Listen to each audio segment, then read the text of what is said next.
Ooh, I love this Mac Studio.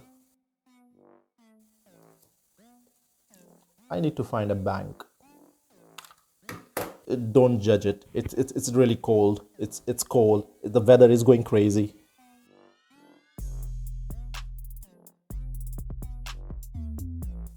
Hello guys, Imran here. Thank you for joining in again. So today, actually, as you read from the title, I'm going to give you my opinion that why one Mac Studio could be better than the same other Mac Studio, or I mean, there will be a certain difference. So let's dive in. So right on the page, you'll see choose your superpower for Mac Studio, M1 Max and M1 Ultra with all the specifications of 10-core CPU, up to 32 cores of GPU, 64 GB of unified memory, 400 GB per second memory bandwidth. That is for M1 Max. Now, going to M1 Ultra, 20-core CPU, 64-core GPU, up to 128 GB unified memory, and 800 GB per second of memory bandwidth. So these are the two extremes what you can get in M1 Max and M1 Ultra. Moving forward, ready to dive in, outrageous performance, and there we go.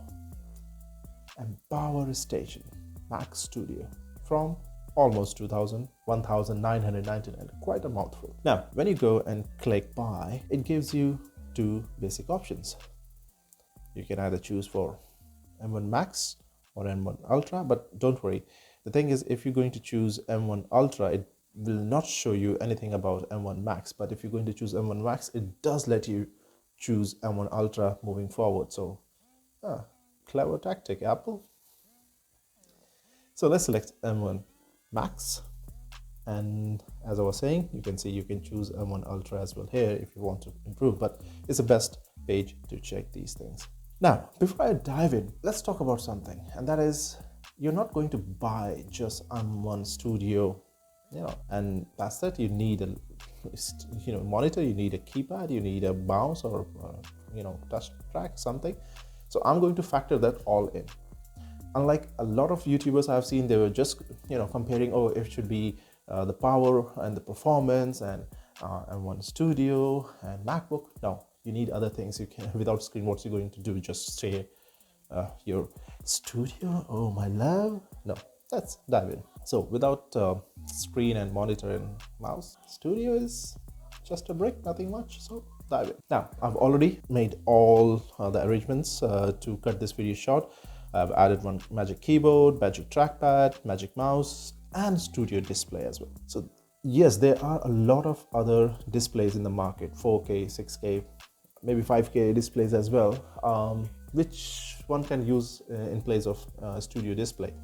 But to keep this, comparison easy, straight, I just decided to go with Studio.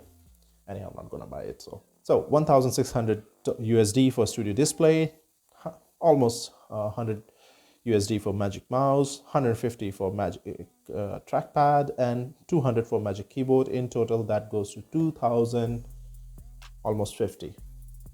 Okay, so we are already above 2 grand there. Now, moving to Mac Studio. If you're going to choose the least expensive, that is Apple M1 Max, 10-core CPU and 24-core GPU with 16-core neural engine, and with 32 GB of unified memory, that's the minimum you can get with the Studio, and just 512 GB of SSD storage, which is absolutely tiny compared to what you might be doing with the Studio. But yeah, just for the sake of it, let's go move. That will cost you 2,000, the minimum, 199, and again mouthful, so no, it's 2,000 is a round off. But when you add this 2,000 and you add this 2,000, all the accessories and the Studio, it becomes more than 4,000 USD. With 4,000 USD, what else you can get from Apple directly? So I'm going to compare it with 16-inch MacBook Pro. Now, I understand that it's not 27-inch. Everybody likes a big screen when it comes to especially editing, video and all. But there's other pros with it. It's portable. You can carry it with you, and it's equal, if not more powerful than what we are comparing here. So let's dive in. So a 16-inch MacBook Pro M1 Max. And if we dive into this, we can see with the basic configuration, it got 32 GB of unified memory, just like Mac Studio. It got Apple M1 Max with 10-core CPU, 24-core GPU, and 16-core neural engine compared to the same 10, 24, 16. Storage is 1 terabyte starting, whereas here you're starting with half a terabyte, that is 512 gigabyte. So right there, you have an edge compared to Mac Studio, other than portability. Now, moving forward, if we increase to 64 gigabyte unified memory, it adds extra 400, which makes it 3899, that is 3900. Compare, if we make it this, it becomes 2399. Plus that 2000, don't forget, so it's become 4399, 4400 or more. Moving forward, it's still 1 terabyte. Now, if we add 2 terabyte, which is just 400 plus, it become 4,300 USD. You do 2 terabyte, which is 600 plus here, it become 3,000 USD here and 2,000 and 5,000. So I'm going apple to apple here. So there you go. Your MacBook is actually more of a better choice than Mac Studio, because look, you can buy a screen aftermarket, as we just talked about. You don't need to buy a studio display to have that quality. There are other OEMs who are providing equal if not better screens in many cases and scenarios, so that will give you much better setup. Going back to the studio, now when you go to M1 Ultra, now that's a different story. There's no Ultra chip in any MacBook laptop form. So yeah, we are going to go with Mac Studio. Now, which one you should take?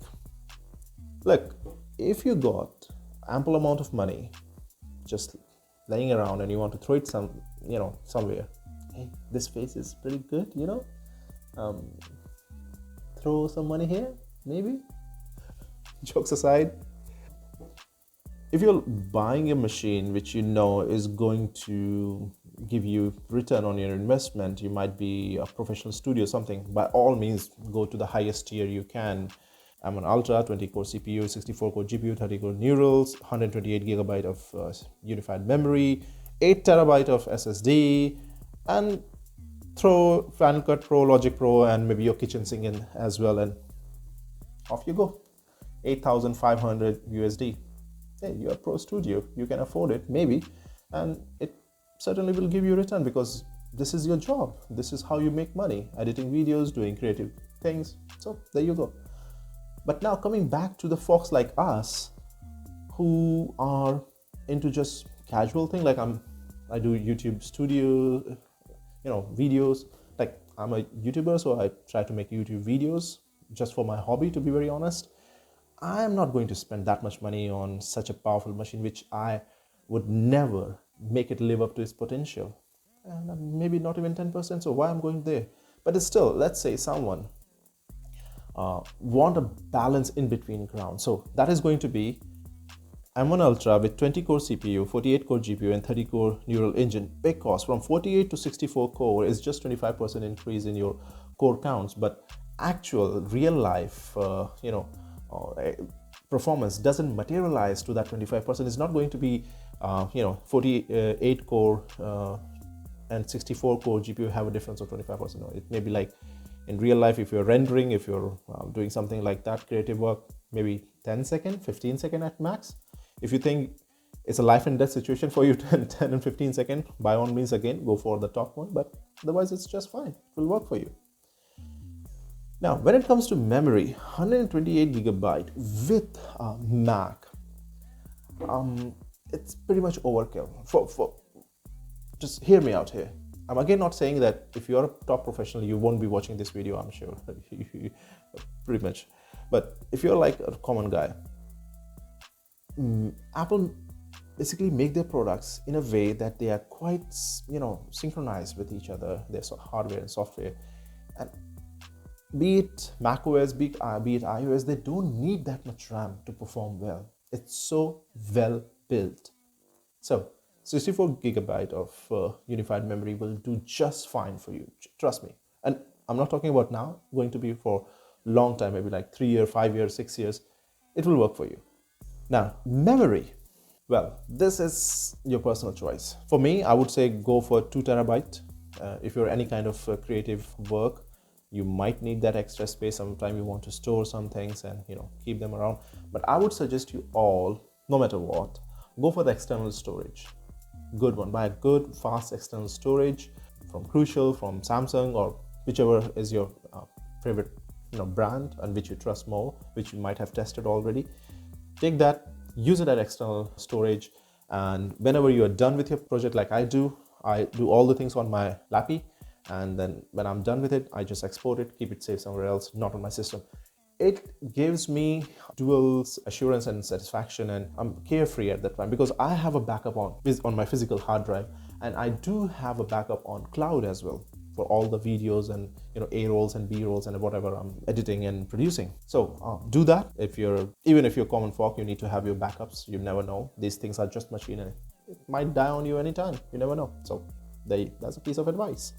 So 2 terabyte I think is more than enough for a common person because external is going to work. Don't spend too much buying from Apple. It's not going to worth you because if the machine dies, no matter how much storage you have there, it's all dead and it's gone for you. So it's better to have outside. Not going to take Final Cut Pro and Logic Pro in the account for this one because some people buy, most people don't. So that's on you. With this configuration with M1 Ultra base 20 core and 48 core, it goes around 4,400 USD plus that 2,000, so it becomes 6,400 USD. So at this price point, at this time, that is again quite expensive by any standard. Semi-professional or professional people are only going to invest that much money into this one.